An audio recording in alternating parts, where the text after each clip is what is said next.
Recoil control in Tarkov can be quite tough, especially if you're not using a best in slot or what some call a laser beam meta weapon that costs a few 100,000 rubles. I personally am a cheapskate, so you'll rarely see me running pure meta even late in the wipe. So in this video, I'm gonna give you a tip that's helped me control my recoil better even on minimally modded guns. And to get straight to the point, the tip is tap firing. Now, in my previous video, I made a quick mention that I tap fire to help control my recoil, and we got a handful of comments saying tap firing actually makes recoil worse. The theory is if you're tapping your shots, you're always shooting the first shot, which in most cases has the worst recoil. So I had to put this to the test since I've been tap firing for a long time now. And here's what I found. We're in the hideout aiming for the center mass of this target with 0 mouse compensation. So essentially, we're letting the gun fly. First, the AKM in full auto. The initial recoil gets a little crazy and goes completely over the paper target, then stabilizes at the forehead area. Now, still in full auto, but tap firing. The initial recoil peaks at the top of the paper, then stabilizes at the neck and mouth.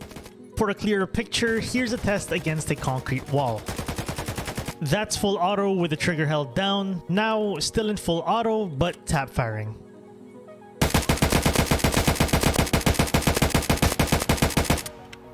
So there was definitely a decrease in vertical recoil. Here's the same test with a G36.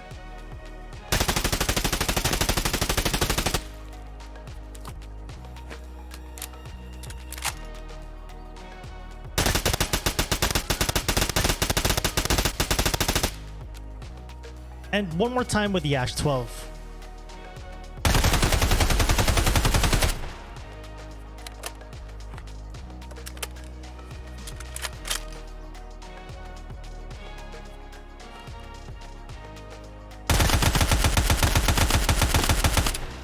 The results stay the same from different full auto guns I tested. Tap firing definitely decreases your recoil, but I found that guns with a higher RPM at around 800 and more, like the M4 or the VSS, you'd want to actually switch to semi-auto. Staying at full auto for faster shooting guns will burst a couple of shots in one click, which will throw off your rhythm. But semi-auto works wonders. The VSS and the Val were nerfed in the recent patches with a crazy kick at the beginning of its spray. So I took a VSS to factory on single fire with SP6 rounds, and it did the job. It felt nice and controllable.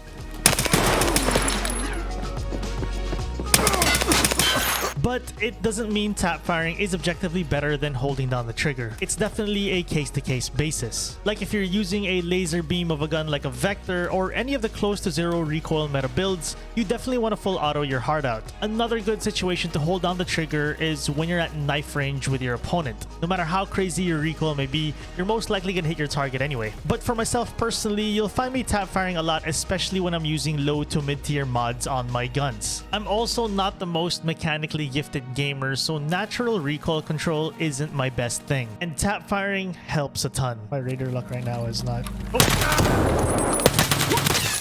In the last week of streaming, I dedicated different days to doing tap fire only and other days full auto only. I had some success on both days, but felt more consistent with tap firing. When I hold down the trigger, at times I get thrown off by the initial kick of a full auto mag dump that by the time I've caught control of my gun, I'm out of ammo. And that's another thing tap firing helps me a lot with, pacing my shots.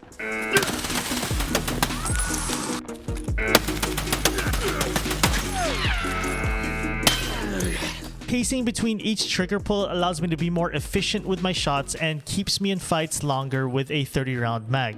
A counter argument to this is just to bring bigger mags, but I'm personally not a fan of running 60s. 30-rounders are easy to pack and don't kill my ergo. In conclusion, tap firing is a great way to keep your shots on target when using a non-meta gun. This is especially the case for most assault rifles in Tarkov. But for the most part, if I'm using a meta weapon or any other gun with close to zero recoil like most SMGs, you'll find me holding on the trigger more often than not, especially at closer ranges. Mixing up good recoil control and proper aim can really level up your PvP. And this video right here will show you how I improved my aim.